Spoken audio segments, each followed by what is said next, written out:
వృద్ధి సిద్ధాంతం ప్రకారం అభివృద్ధి చెందిన దేశాలలో ఏ విధంగా అభివృద్ధిని సాధించవచ్చు? వృద్ధి సిద్ధాంతం ప్రకారము, వృద్ధి వ్యూహం ప్రకారము అభివృద్ధి చెందిన దేశాలలో ప్రజల ఆదాయాలు అధికంగా ఉంటాయి కాబట్టి మరి పెట్టుబడిని పెంచితే ఆర్థిక వ్యవస్థ యొక్క ఉత్పాదక సామర్థ్యం మరింత వేగంగా పెరుగుతుంది.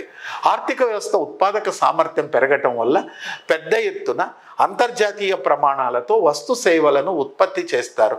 ఫలితంగా పెద్ద ఎత్తున ఉత్పత్తి కారకాలకు ఉపాధి లభిస్తుంది. ఉపాధి లభించటం వల్ల ఉత్పత్తి కారకాల ఆదాయం పెరుగుతుంది. ఆదాయం పెరగటం వల్ల ఒకవైపు వినియోగం పెరిగి మరొక వైపు పొదుపులు పెరిగి ఆర్థిక వృద్ధి వేగవంతం అవుతుంది.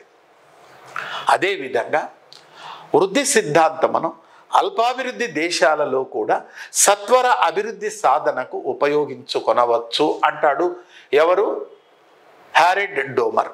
హారెడ్ డోమర్ ప్రకారము అల్పాభివృద్ధి దేశాలలో కానీ వెనుకబడిన దేశాలలో కానీ అభివృద్ధి చెందుతున్నటువంటి దేశాలలో కానీ అభివృద్ధి అనేది రెండు కారకాంశములపై ఆధారపడి ఉంటుంది. ఒకటి శ్రామిక శక్తి, రెండవది పెట్టుబడి. మరి ఈ శ్రామిక శక్తిని వినియోగించుకొనడానికి శ్రామిక శక్తి పుష్కలంగా ఉంటుంది అభివృద్ధి చెందుతున్నటువంటి దేశాలలో, అయితే పెట్టుబడి కొరతగా ఉంటుంది.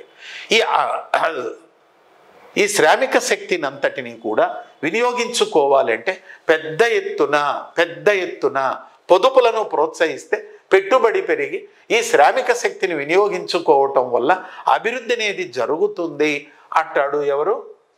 హారెడ్ డోమర్. ఇక్కడ మనకు క్వశ్చన్ అడుగుతారండి, అభివృద్ధి చెందుతున్నటువంటి దేశాలలో అధికముగా ఉన్నటువంటి శ్రామిక శక్తిని ఉపయోగించుకొనడానికి పొదుపులను ప్రోత్సహించాలని సూచించే సిద్ధాంతం ఏది? వృద్ధి సిద్ధాంతం.